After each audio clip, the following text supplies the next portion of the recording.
Hey team, and welcome. I'm your host, Carrie, creator of Mother Life, your destination for all things real talk and parenting. This is the IRL group chat, where we talk about the wild balancing act of pursuing careers and passions while also doing our best to show up for our kids. Join me every week as I sit down with some badass parents in my closet and we talk about their careers, kids, and relationships and all of the weird shit that comes up when you're trying to balance the seemingly impossible.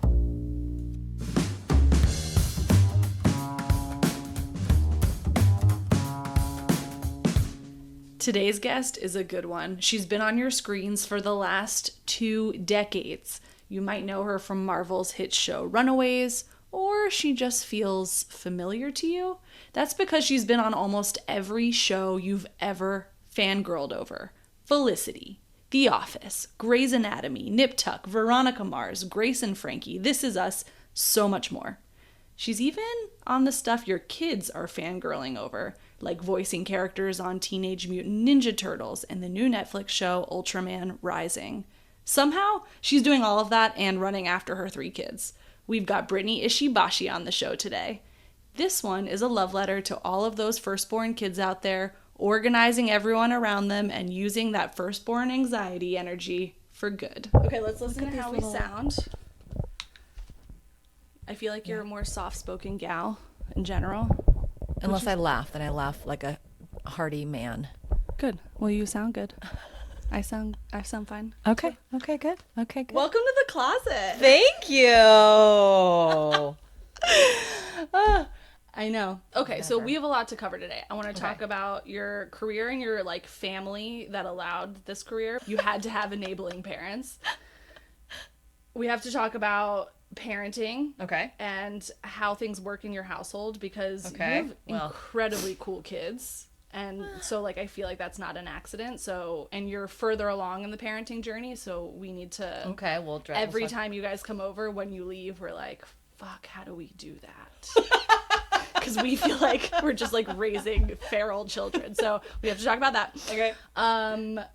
And I just have to understand, what does your social life look like? Because your kids' social lives are very rich. So I need to know. So let's start there. Okay, well, our social life at this point, and I feel like for every parent or for most parents, is your kid's social life. Their friends are our friends. Their activities are But what if you don't like the parents? Well, that's what's so tricky. You've got to really find or hope your kids have play dates and are drawn to the kids who have really cool families. And then the ones when they're like, I really like Jeremy, and you're like, oh, well, let's maybe pivot and go hang out with, Jules or whatever. You've got, because they're going to hang out all the time with them or be, and so that's just by nature of when they're at this age. I know. What about after hours? Do you ever get out of your house at nighttime? I'm asleep. I will fall asleep with the kids. I will fall asleep in their beds. See, that tracks. I will. That tracks. That's 100% what my suspicion was. I remember one time I told you Crosby and I went out, and you're like, you went out? I can't remember. We'll maybe have a date night twice a year. We're trying to be more intentional. I know. We're trying to be more intentional, but our date nights are like, oh, look, we're having an alfresco dinner with the kids. We're like, it's not a date night. What a lovely, I know.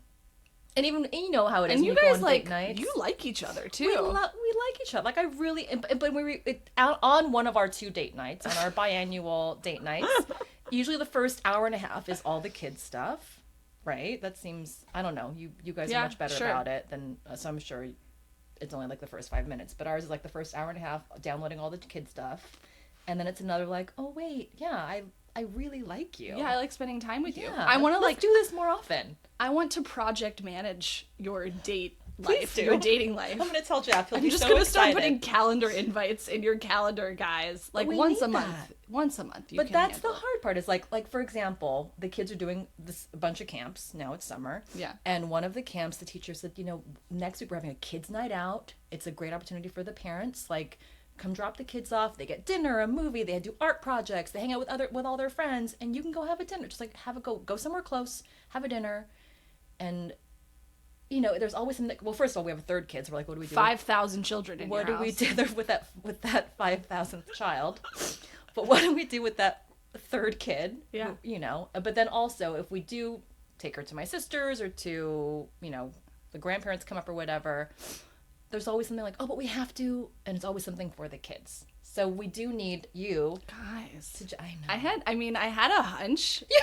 But then I was like, oh, but they're so functional over there. Like, they clearly like each other. I mean, love, sure, but, like, they clearly like each other. So, but, yeah. I'm going to text Jeff after this. We'll just have to give you, yeah, we'll have to give you, how does that work with iCal? We're all iPhone people. We'll get there. We'll get there, because invites. That's critical. I mean, we're not even that good about it, but we are definitely better at it than you. I feel like you guys are really good about it. I mean, I have to get out of the house a couple of nights a week by myself to eat food that Crosby can't eat because he has so many allergies. So, well, because I was wondering, like, the other day you were like, oh, I took myself out to lunch at the bar. Like, I went and had soup. I mean, that sounds so we have lovely. to live. We have to live. For somebody who loves food, like, we can't compromise. I didn't realize he had allergies. He has a bunch. Both of the kids do, too. Oh. Which, like, that's a new world to me, and it took me a really long time to be nice about it. Because for a long time, I was just like, don't get it, it's not real, eat the thing. And then I was just poisoning him all of the time. Oh, my God. And he was kind of going along with it, but we're trying not to do that anymore. I'm trying. This is... Like you were kind of like, I'd be like, a little bit of sesame oil get over would be it. a problem, or like, there's just a little bit of peanut in it, and then you'd be like, you're at urgent care. Yeah. Luckily, not that bad, but it would, you know, uncomfortable. he just wouldn't be no sleeping one wants all night. that. Yeah. No. So trying to be better about that, but that's why I get out of the house. We get out of the house separately, but we do try and get out of the house together a couple times a month. You guys are really good about that, to take for your individual, like, mental health and emotional health, but then also together. Brittany. Okay, all right. Oh my God! Look, we're how many minutes into this discussion? Not even 10, and we're changing lives, everybody. Okay, so let's talk about, you have 3 kids, 3 children, 10, 7, and 3, and they are really the center of your universe. Yeah. In, like, the best possible way. You have, like, these really cool kids who are super well-rounded. You have, like, fucking recitals at your house. I'm sorry about that. And somebody's always, like, at a sport or an activity. Constantly. Do you have a spreadsheet? How do you know who's going We where? have multiple calendars. That's our constant thing, is trying to find the best system in our house to try and keep everyone on the same page and know what's happening. When we have, like, the huge wall-mounted chalkboard calendar, I have my huge desktop one. I need to actually write it. I can't put it in my phone. Yeah, I do both.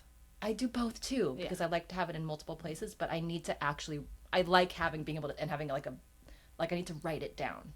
And are these all things that the kids are like, I want to do X thing? Yes, and so that's also the constant thing, is like, all the books on my nightstand that I haven't read because I fall asleep at 8:30 with my children. Sure. About, you know, am I overscheduling my kid? The anxious generation, like all of those. That's my entire nightstand. I haven't read a book just that's like an enjoyable, just like easy. You got to get on the smut train. We'll get to that. Okay. Speaking of your date nights, we'll get to that. Okay. No, so it's. So you worry that they're overscheduled. They're overscheduled, and they're pretty good. I mean, they're still so young, but they're pretty good with communicating when they need a break. I remember, so Kai, who's 10, he wants to do all the club sports, all the sketch comedy, all the things. So every day of the week after school, he has 2 hours of activities, but then it's homework and it's all, and then he's exhausted and wakes up and does the same thing. And then weekends were like in Chino or Temecula or whatever for all the travel games. And at one point he sat down with us and he just said, you know, I think I need like a mental health break. He said this, I think he might have even said it at 8. Good for him. And he's like, I think it's just, it's a little much, and he wanted a break. And so we had to have it's still an ongoing discussion about, well, what, you know, do you want to kind of choose what you want to spend your time on or your energy on? Also make time for fun things, like just like an easy play date or having free time to do whatever you want. But I think, and maybe it's just the age too, and also just who he is, but he still wants to do all the things. He's like, I can't choose. I was like that, yeah. You were like that? Yeah. Too. Yeah. I turned out fine. But you turned out amazing. But I, like, it's tough. You know, do you know who Brené Brown is? Yes. Yeah. So she has this thing, which is so obvious, but it's like there are parent-focused families and systems, there are kid-focused families and systems, and there are family-focused family systems, right? And it's like, oh, that's really obvious. But that last one is basically like, you have to be thinking about everybody's needs and figuring out what the trade-offs are. So she gave this example, like, instead of going on a month-long book tour, I'm doing a 2-week book tour because my kids have other stuff, but I'm still taking the time for me. And instead of our kids wanting to do 10,000 things, they only get to do 10 things because that's what works for the whole family. Right. And it's like the compromise piece, which we're not yet at that stage where we really have to do that yet. They're still so tiny. But I can see it, that it's not that far off. That you all of a sudden, and there's the like, well, all their friends are doing the things, so they want to do the things. Or, you know, when you go to a school that has a bunch of high performers, there's like a feeling of, oh, well, we need to be doing this now to be preparing for the next chapter. Yeah, and the culture, it's a lot, and that's a constant conversation in our house, and yet we still keep a very busy lifestyle with the kids. But because it is all those things, it's like, well, if all the buddies are doing this sport, or they're going to do this, or they're taking this trip, or whatever it is, you want to keep it, I don't know, you want to be able to provide and give your kids all these opportunities and to discover more of who they are and what they love and what they don't like. But then when you have multiple children, like poor, my youngest, like McKenna doesn't do anything. Where are you in your birth order in your family? I'm the eldest. Oh, so that tracks. That tracks. I feel that I get that. I'm the youngest. You're the baby. Yeah, and like I think it makes for very resilient kids. The youngest, because you do just get trucked around to everything. I see it already. Yeah. Birth order is a real thing. It's a real thing. Yeah. And you can't, there's all these people who are trying to figure out how do you game birth order so you don't, because like, for instance, I feel like stereotypically oldest children have more anxiety about stuff. Yep. They're like really strict rule followers. They're a little bit more organized, maybe tend to be a little bit more OCD about things. This is 100% me. Yes. Yeah. Okay, great.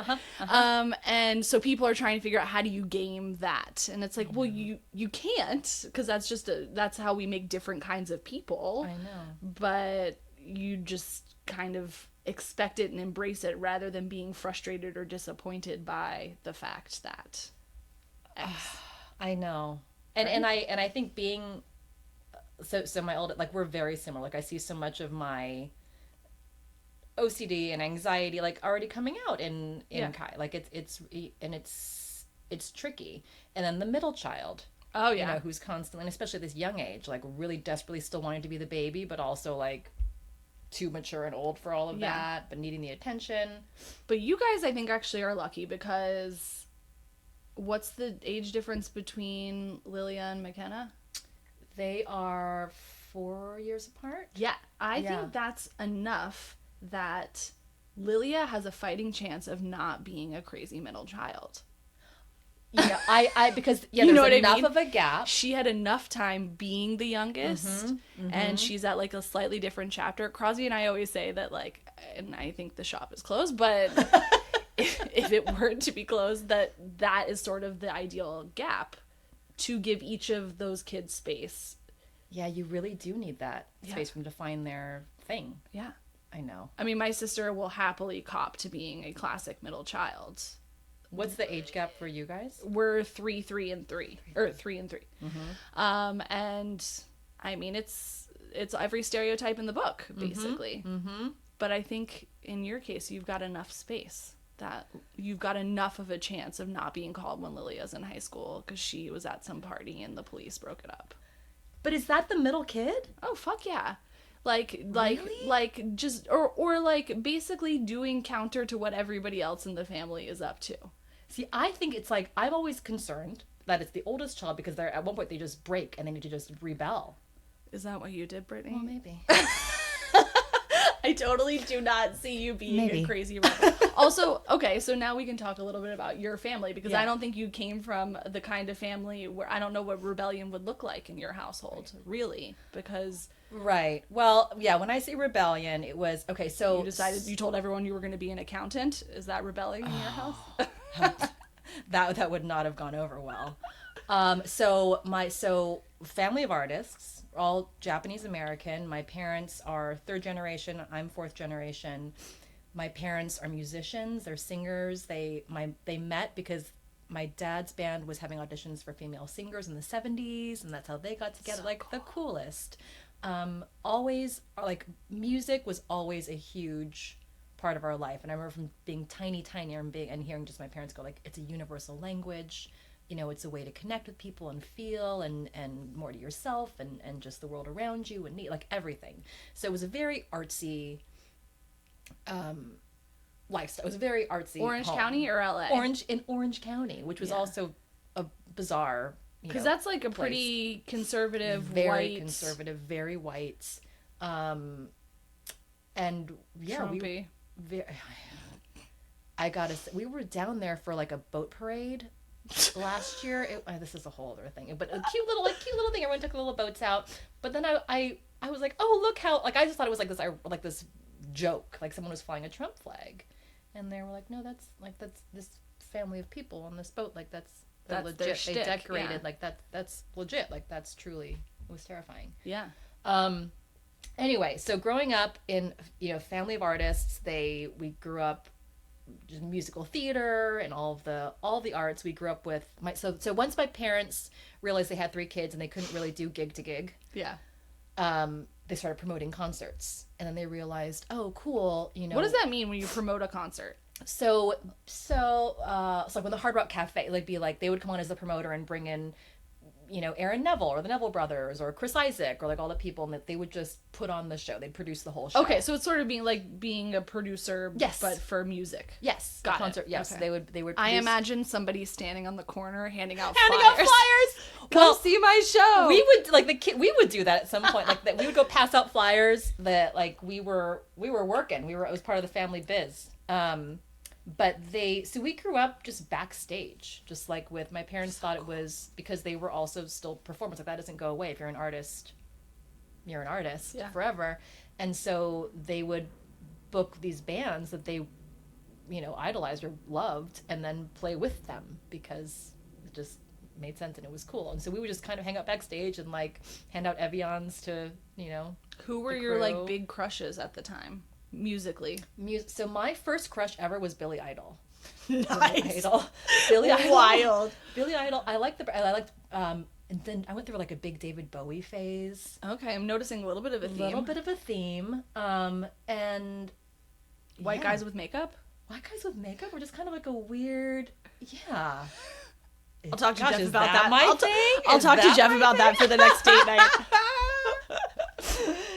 So I found something out about Brittany, Jeff. So anyway, so we just kind of grew up with all of that, and so my sister, like, we're all in the arts, we're all artists, and still like that's just something that has always been encouraged and nurtured. And when my middle sister at one point, you know, she went to this incredible school for music, and then she went to New York, and she was like, auditioning is not my thing, don't want to do it, don't like it. And we had a big family intervention, and we're like, if this you know, this flame is inside you, you cannot put it out, you have to keep performing. And she was like, you guys chill, I'm not going to stop being an artist, I'm just going to find another way to do it. I just don't want to keep auditioning, it's shitty, like I don't want to do it. Meanwhile I'm like, but I like getting my heart stomped on every day, that's part of it. And like still, right, like that doesn't go away. No. What has life been like for you? So when did you kind of do your first acting gig? Let's start there. So I always grew up like in community theater, performing. My first paying gig, like my first. Well, when did you decide this was more than just a hobby? So I think I realized, my dad laughs because when I was really little, I told him one day, because my aunt was a newscaster on Channel 7, and he was like, you know, do you want to go tour the studio? Like, could be a really fun thing. You're still on camera. Like, it's like and he's like, and it was hilarious, but also I was like, oh, she really wants to do this. Which she told me, Dad, I don't want to tell the news, I want to be the news. And okay. He was like, all right. But you know, that's also like up until I was like 16 even, I was like, I just want to, like, put me in a black box theater, or put me in as long as I can perform, it's all I want to do. I don't care if I make money, I just want to feel and act and just tell stories and connect with my, you know, ancestors, and like, you know, pretend I'm an ice cream cone and a bird and just, make people feel things. And then when I was a senior in high school, one of my dad's friends, or someone he knew from being a cool artist, was like, I'm working on this film and I'm looking for, a girl to play my daughter, and I know Brittany's an actress, and I'm just curious if she would want to maybe meet the director or something. So we set up this lunch. We went to LA, and and all of my, I thought I knew everything, and I was like, well, I'm a theater actor. I don't know about TV or film. Like I'm a theater. Oh, excuse her. I'm a theater actor. Who is she? Excuse her. And then anyway, I ended up meeting the director. I ended up booking this gig. I ended up doing my first film thing, and fell in love with that medium. And then I was like, oh, I think I like the TV film thing too. And you get paid for it, and money's, I guess, helpful. And okay. So how old were you when that happened? 17. 17. And then I just started doing. Then I was gonna go back. I was gonna go back to BU. I was gonna go study theater on the East Coast, and then I deferred admission so I could audition. And I stayed, and I worked a 4:30 a.m. shift at Starbucks, so I could be done by 11. Oh my God, you really did it! You did like the stereotypical, starving artist at Starbucks. And then I would end my shift, drive up to LA, and audition, and that was it. From that movie, I got my first agent. From there, I booked my first gig on, remember the WB? Yeah, of course. Felicity and all those shows. Yeah, did a bunch of WB stuff. I was looking through your IMDb today, obviously, because I'm so professional to prepare for this discussion. And you kind of have, through all of these gigs, you've been in some of the iconic stuff of our time. You were in Felicity, you were in The Office, there's all these things that you've been in over time where it's just in the sort of golden era, especially of TV, that's totally changed and not really the same anymore. I know, and it's so weird now. It's so different now. Yeah. Were you freaked out during the strike about what this meant for you? And I mean, I've never been concerned about, I always felt like there will be work. That's never been a concern. And maybe it's that thing of put me back on a street corner, put me in a black box theater. I'll always perform. I don't know if I'll get paid for it, but I'll always find a way to perform. But the strike needed to happen. I think what the most devastating part for me is just seeing so much of the community struggle through all of this. It's the whole industry is just shit right now. Yeah. And it's really, really hard. And also I feel like I'm sure for you as well, it shifts when you become a parent. That's the other big piece. It's a whole different thing.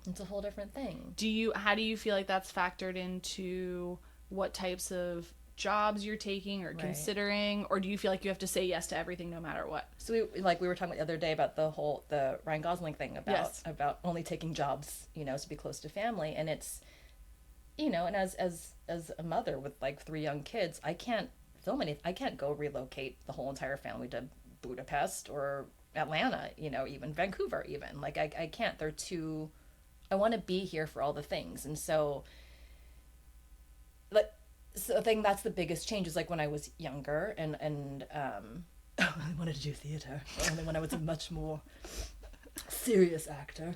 And I only refer to myself as an actor, not an actress. Obviously. I don't know why that was. I think that's a thing now in general now, right? We're done with actresses. Everybody's an actor. Everyone's just an actor. Right. No more, everyone's a flight attendant and everyone's an actor. Right. I'm so. Yeah. What was I going to say with that? This is the other thing that happens with babies. Yeah, obviously. We were talking about how when you became a parent, your priorities changed. Oh, right. So you don't want to uproot the whole family. No, you can't. And you want to be here for the things. Right. And so when I was younger, obviously you don't have the roots and you have more of the freedom to go wherever on a whim, or take the jobs that don't pay. Yeah. Just for the artistic fulfillment. And now it's more of just kind of if I do, I basically just tell my reps, I want to do things that are only in Los Angeles, And Just if it like is- Jennifer Lawrence. just You and Jennifer like Lawrence. Me and J-Law. Yeah. And if they are away, like I have to be able to come back. Like I can't be gone more than a week. Yeah. It's too hard. At one point I tried when McKenna, my youngest, was tiny, and I traveled with her when she was 4 months old, and the other two stayed in Los Angeles. And that was only a month, and that was really, really hard to just separate the family. And like what that. do you do? Do you have a nanny come with you for that time? That time my dad came. Oh my gosh, that's special. And so they have a really special bond because they had this month in Mississippi together while I was working. Because that's the other question is your husband has a more conventional job, Right. more like sort of predictable hours You and can stuff. clock in and out, it's like, right. And for you, you could go from 0 to 60 pretty fast. And your whole life could Right. change, yeah. So how do you manage like the childcare and in that sort of arrangement? Have you ever wondered, wow, I would love for this podcaster to sell me something already? Well, you're in luck. Today I'm selling you on something highly exclusive, highly niche, highly mother. Just kidding, we're in the early stages over here, but if you've got a company or a cause you'd like to promote on the pod, get in touch. We're a good time. How does that work? Luckily, we have a lot of family relatively close by. And then also, I think you just, it's like building the community. Like, Yeah. it's as far as like when you talk about like the logistics of your kids having crazy activities and schedules, it's the other families that are friends on the baseball team or the other kids who are in dance class, gymnastics. I feel like a cruise ship director most of my life because just trying to figure out who's getting where, how, and And if you're out of the equation for a month, yeah. Jeff's not going to listen to this, so don't. I leave How a does book. he fare? Okay, I this is what I need to know. I and feel you like, do this as well. Oh, obviously I do. I There's mean spreadsheets. There's spreadsheets, books, very specific because it can't just be like a general bullet point thing. You need to give specific directions of how the oatmeal is made. Yeah. How or which else they won't snacks are eat it. okay on what day. Everything is pre-ordered, so it's delivered to the house. obviously. Just to make things easy and streamline everything. I joke with him because he always, whenever we go on a trip, here's an example. He's like, "You overpack," and I'm like, "I'm prepared. I'm 100%. especially with I'm just prepared." And he's like, and so one time I finally let him pack, and we went, and I think he forgot underwear for himself. Classic. One of the kids only had one pair of shorts. The other kid didn't have a bathing suit, and the third kid had no clothes at all because he assumed that I would pack for the baby because why wouldn't I? Oh, and one flip-flop. He brought himself one flip-flop. Like, how do you pack one shoe? One out of a pair of shoes? You couldn't make that up. That's a Bluey episode right there. Yeah, so I pack still, and he'll still give me grief for overpacking or taking too much time and making my lists and all the things, but at least we show up and everyone has underwear and two shoes. And do you feel like, because I think there's almost like stages of grief that women move through, or I think that's what they are, whether or not we recognize it, when you become a mom, Right. specifically a mom in like a heteronormative couple. Okay. And then you have this realization like, oh shit, I have to be the person to do certain things or else they're not going to get done. And then for me, there's like there was deep anger about that because I was just like, this makes no fucking sense. Why It's not to be fair. Yeah. a vagina doesn't pack a suitcase. Right. Like my tits can't fold a sweater. Like Right. I don't understand why this has to be me. Why? And then I think I have sort of moved to this place of acceptance where it's just like, that is kind of what it is. And Right. I can build parameters around that. I can like be very clear about what my expectations of my partner are. Right. But being mad about it actually isn't helping anybody. And he's not going to suddenly start packing the suitcase the way that you would need it to be done. Right.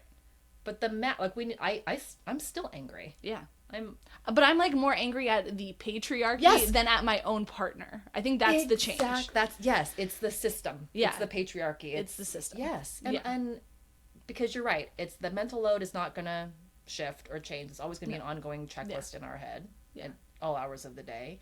And so at this point you've worked through or acknowledged the anger. Yeah. And now you're at a place where you can do boundaries. Boundaries, or be and also more just like clear redirect my anger, like Right. take it out of this relationship and not blame my husband for a system. It was so easy to do. So easy. Yeah. The closest penis Brother, around. right? Yep, Like yep. that Watch is out. where it's going. And it's very easy. You see, or at least I see some husbands who like really do a lot and are super, super. I mean, and my husband is very hands-on with the kids, but he's not hands-on with packing the suitcase. Right. You see other people in their relationships and you say, oh, well, why isn't that da da da da? And then for me, at least now, it's very easy to like press the pause button and just recognize that it's a totally different dynamic, because it's not just about, oh, he is the guy and she is the girl. It's like, where's everybody's level of anxiety? Where's everybody's like I am the chillest for the most part. So there are certain things that it's just easier for me to do. And for my friends, I have a lot of friends who are more high anxiety. Mm-hmm. And so their partners take on more of other things because they're like crippled by their anxiety. Right. It's So like, where okay. everyone's strengths are. Yeah, it's kind of, but it's like a process. And I think when you have a job that's like yours or like mine, where it's very flexible and things change really, I think you automatically become the default for things because it's like, well, Brittany, I'm at work all day. Like, obviously I have this structure, right? Mm-hmm. Like, what are you even up to all day? Right. So this is also another ongoing conversation. Right. I feel. Yeah. And for it's women like, and artists, yeah. Yeah, especially for artists. And, my husband being an artist gets that from society himself. So I see him, he feels very judged because people think he doesn't do anything all the time. And it's like, well, no, he's doing stuff. It's just sometimes it's at 2 a.m. When everybody else is asleep. You're a night owl, though. If you have a tendency to stay up late. I was a night owl. Like, I think that's my natural rhythm. Yeah. And I think that's just shifted because I have 3 kids and I'm now have to sleep at night when they sleep. Otherwise, I mean, I'll still wake up in the middle of the night I'll wake up at 3 a.m. with the ongoing mental checklist or an idea or whatever, and then can't go back to sleep until 6, and then the kids are up anyway. God, I know. I don't think that's enough hours if we do the math on It's that. not enough hours. And that's the thing when there's a reason why, sleep deprivation is a form of torture. It's why I was cranky totally. so much, in those postpartum days. So mad. I would love to see you cranky, honestly. I would like, I'd pay to see that. See me cranky. I literally saw one of your children stick her fingers in your mouth and pull your face apart into a smile the other day, and you were just like, whatever. Like, didn't even faze you. Oh God. That's the other thing too. I feel like I'm learning to have a lot more patience and grace with myself. Like before I was like, oh, I've got to have patience with my kids. I'm like, no, it's just more patience and grace with myself and not needing everything to be a certain way or look a certain way. And yet you still managed to do family photos with your whatever ring cam in your yard, and you got everybody dressed. Was that last year or the year before? What? When did we do this? Remember it was like it was like a pandemic time, and you did your own family photos. Yeah. Like, you weren't like, I would have just been like, fuck it. Like, nobody knows who we are this year. We're fine. Yeah. We got an email. We'll send an email. Yeah. Tap twice if you're alive. Like, so you still managed to do things. I had cute little outfits. I needed them all to be, we did it. The outtakes are the best part from that photo shoot. I would like to see those. I'll have to send you the outtakes from that. Because you give very organized. That's the oldest kid.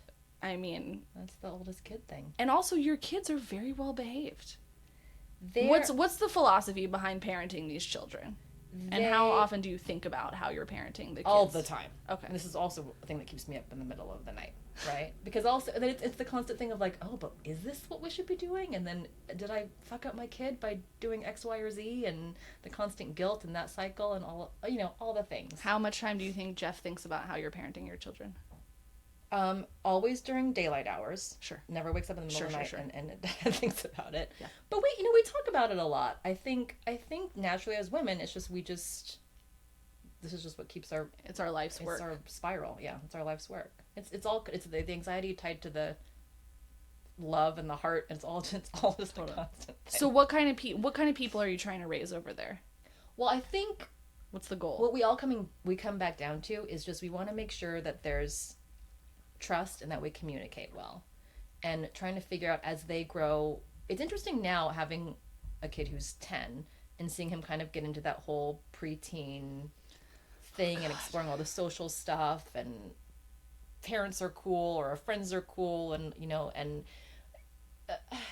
just want to raise good, kind humans. Yeah. It's who are generous and who communicate from their heart, and we're big. I forget if it might have been a Dr. Becky thing. I can't remember. It was something about like when they get to the age where they might not feel comfortable saying something to your face, you can just write. You can create a trust journal, and it's just like something you put under their pillow, and what you just write on the page is like, we never have to have these conversations out loud, but if anything's ever on your mind, just write it in here and put it under my pillow. I will never talk to you about it to your face. I'll just write back in the journal if you want me to. Yeah. Or you can just be like, just want you to know, well, or whatever. Have you done that yet? I haven't done yet, but I have the journals. Oh, she's ready, people. I'm prepared. She's fucking organized and ready to share.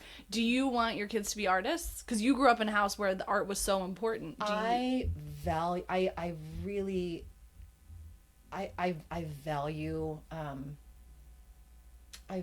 art so much, and and they appreciate it so much. Like, they love music, they love dance, they're very connected to how, whether it's coloring or piano or dance, how it can connect them more to their emotions and how they're feeling, or they can use it to tell a story or relate to someone else.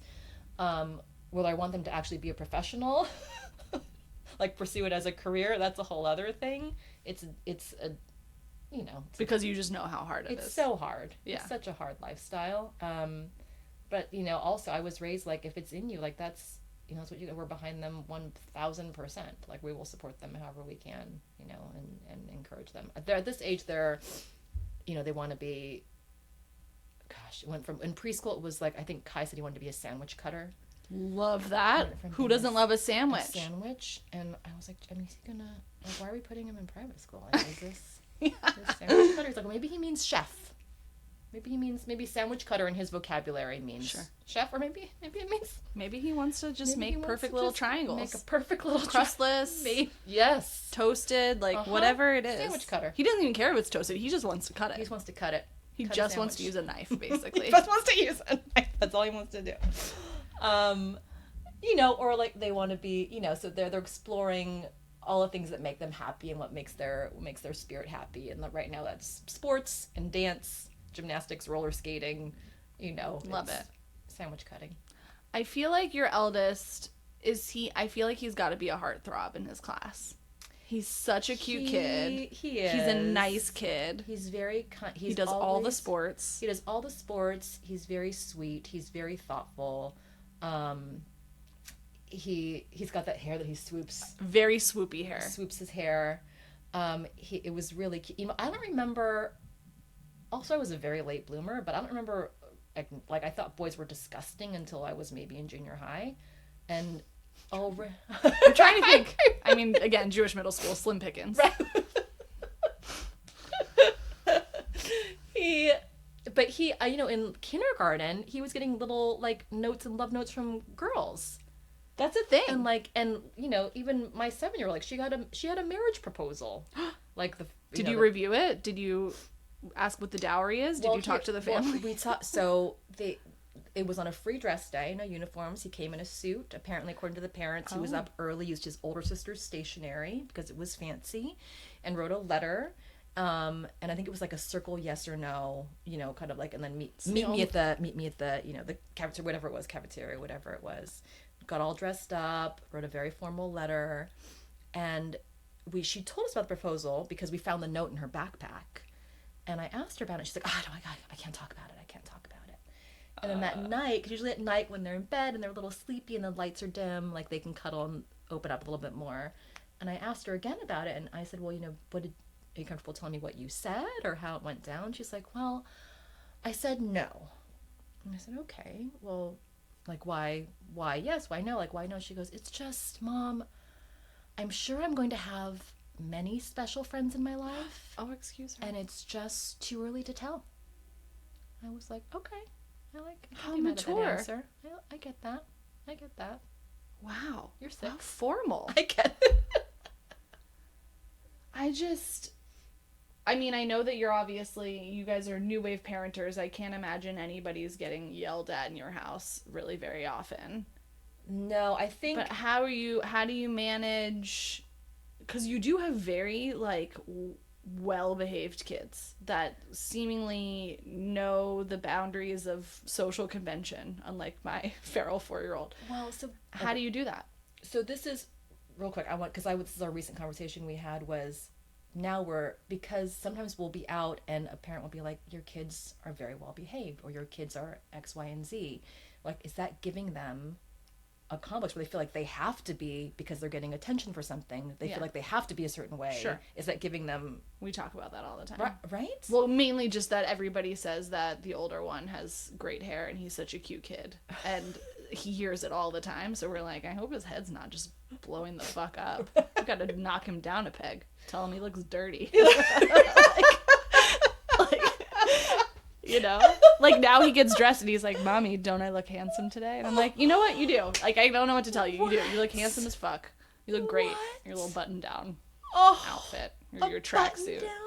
He loves a princely shirt, as he calls it. Mommy, I look princely. Oh, come on.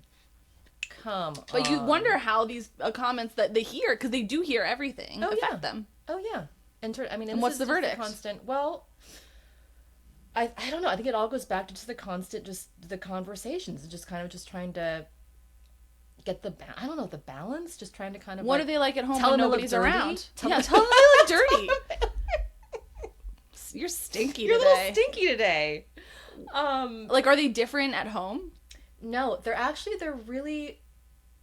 They communicate really well with each other. I mean, they're siblings. Like, there are things that are like Lilia hates when McKenna comes in and like messes up her room or takes her stuff or digs her 3-year-old fingers into her tubs of big girl lip gloss. Sure.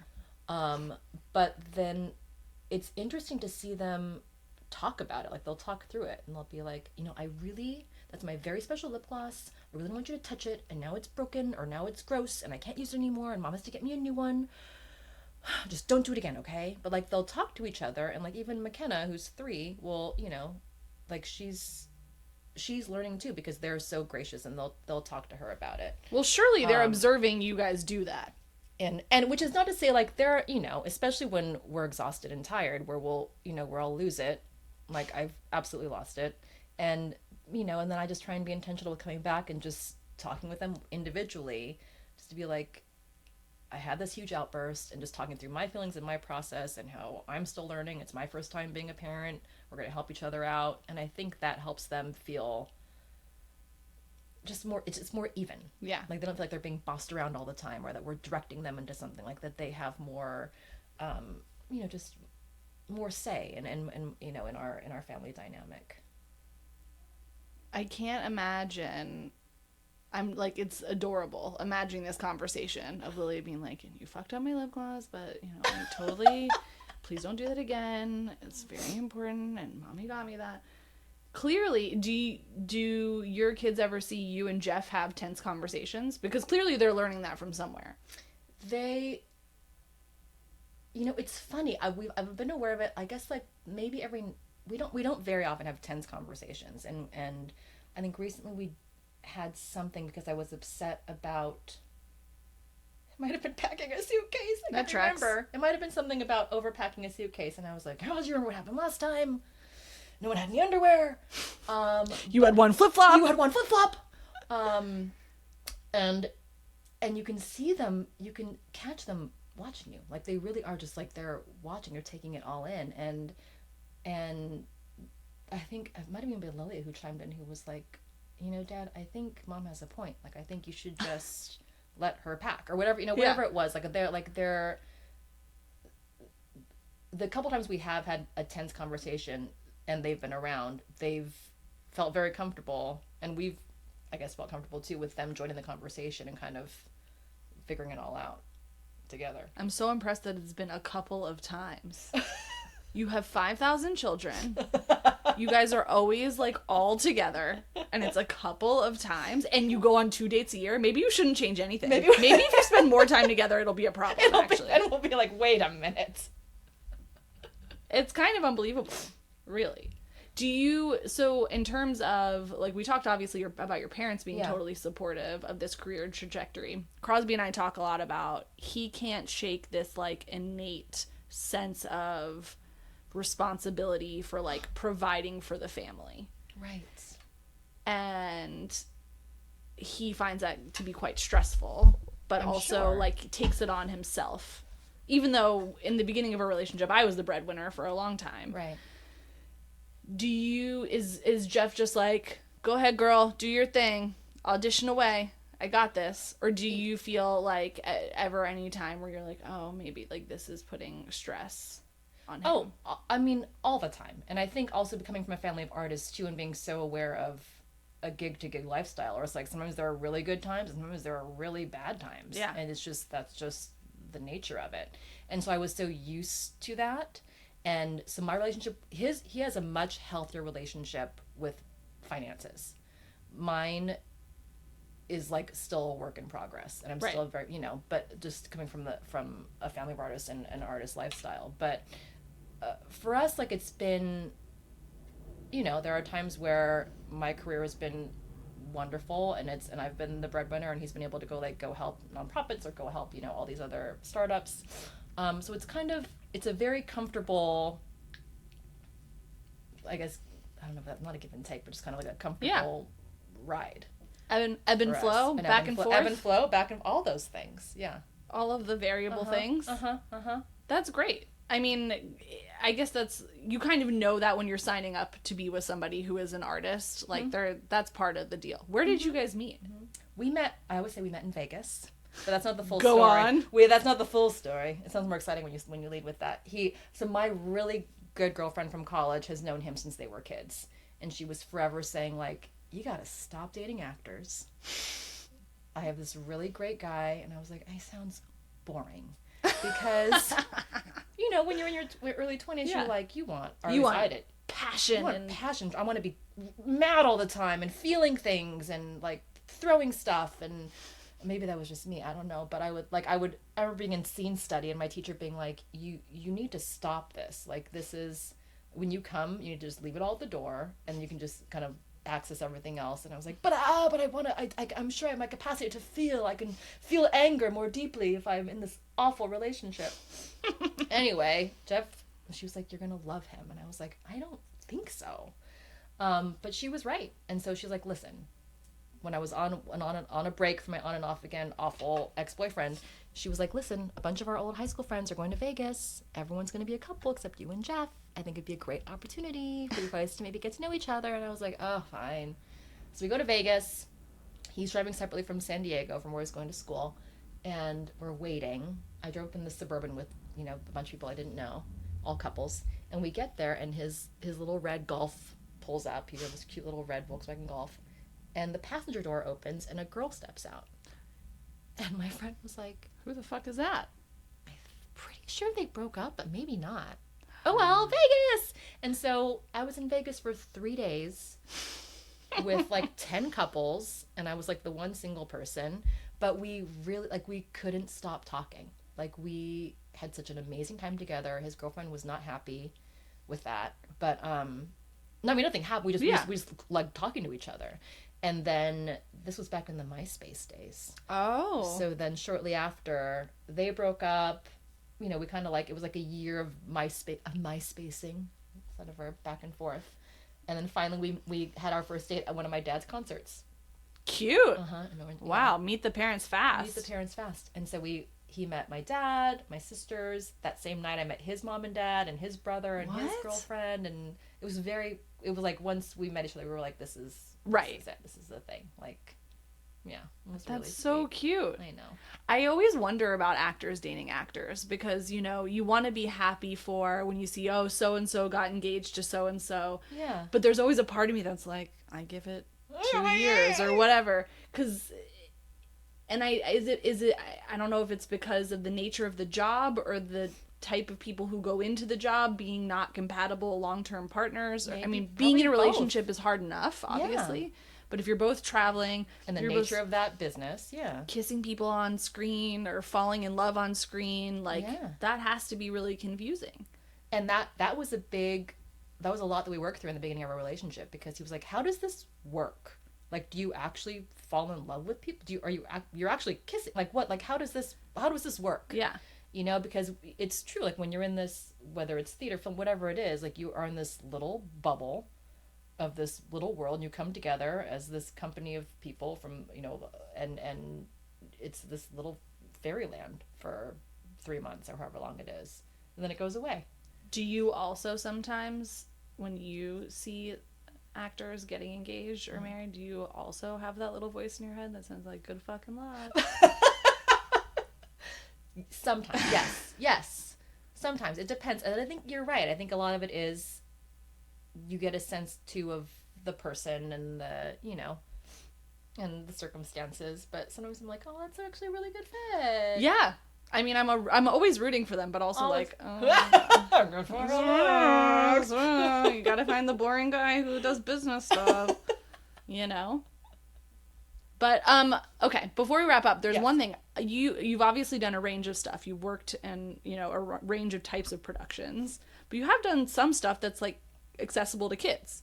Yes. Have your kids seen you and stuff? Have they consumed your stuff? What is that like for them? The stuff they've seen is like the cartoon voices, which Right. is hilarious because it's like, it's my voice, but, you know, it's like a cartoon mooncake or something, you know, it's like, so they're like, it sounds like mommy. I feel like Kai and Lily are now at an age where they think it's kind of cool, like it's something that their cousin, even the last animation that I did, they were looking for, like, do you happen to know any like young Japanese American actresses who might want to play your daughter? And I was like, no, I got kids, and then I've also got nieces, and Yeah. so my niece Got a whole collection of them. a whole collection. So my niece sent in a tape, and she ended up booking it. And so now we watch this new on Netflix. It's called Ultraman Rising, and so they can watch it, and it's, you know, they can hear me and they can hear their cousin, and they're like, think it's the coolest thing. That's so cool. Wait, Yeah. so that's interesting. So they purposely cast Japanese American for a voice role.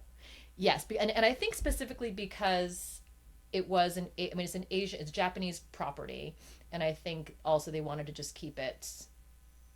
They just wanted to, if they could, cast specifically Japanese American for that. So then they were having a hard time, I think, finding a 5-year-old or 6-year-old Right. voice who would be interested and also, you know, could do it. That's so interesting. Mm-hmm. And your kids, obviously, do a lot of their parents at school, are they also in the business? Or is it, like, just kind of all over the place? Because you're in LA, you can't kind of avoid it. It's so funny. I was listening to I was watching one of your Insta stories. Oh, yeah. About running through. It's a big day for us. Big day. Yeah. And I'm like, oh, it's actually like the, you know, one of the dads at McKenna's preschool, or like all of the, like, it's such a weird, it's so weird. Yeah. I see Jeremy Allen White with his girls, like, everywhere. They're so cute. They're so sweet. Yeah. He's yeah. seems like a good dad. He's also a very hunky man. Mm-hmm. Tiny, though. All those things. Petite. Which is, I don't think, is always surprising. He's in a LA. petite gentleman. And you're like, well, I wouldn't have guessed that. Yeah. Based on how it is on screen. Yeah. I remember meeting Tom Cruise. I mean, the most petite, the like, short king of what? all short kings. What? But also, like, his energy field was like 7 feet tall. Like, he was, you know, like, Yeah. he projected like this huge energy. But yeah, LA is weird. At our school, you know, it's like the kids aren't really fazed by it. Right. Like, they must think that your job is the most normal job normal. because of the world that they're in. Whereas Right. if you were in, like, Mississippi or wherever, Right. it would be highly unusual. Yeah. Or it's like growing up, like, we grew up backstage with a bunch of, like, rock and roll Hall of Famers. And we were like, Isn't this totally everyone normal? spends their Tuesday nights? No? No, they go to California Pizza Kitchen. Right. Or wherever else. Is that still a thing? Yeah, very close to us. It is? Yeah, don't go. It's really not worth it. Sorry, In my CBK. If you want to sponsor the memory- podcast, Right, that's fine. I love it. Just kidding. We'll retract it. I haven't been to CBK in so long. I have friends that still die on that hill, and it's The barbecue chicken pizza? yeah, Does it taste the same? Has it changed? it's the same. It's just have your taste buds stay the same is the question. You know? Yeah, right. Okay. Yeah, got it. So, But we love you, CPK. yeah, but we love you. And if you like are and interested in sponsoring, like we're totally about it. Yeah. Uh-huh. All right. I think this is the first of a series of conversations for us because I just know that as we continue to figure out shit with our kids as they get older, you look to people who are further along, who seem relatively happy, somehow still love their husbands even though they see them twice a year alone. And you say, okay, this is somebody that I want to get advice from. So we're going to have to do this again in the closet. We can go to your closet too. That would be so fun. Let's closet hop. Okay, great. I'll see you soon. I'll see you soon. Thanks for coming. Bye. Thanks for listening. Be sure to tune in next week for another chat in the closet. In the meantime, follow along on Instagram at mother.life for our regular recipes, rants, and riots. And check out our website, www.mother.life. This podcast was produced by Mother Life, music by Ronan Landa.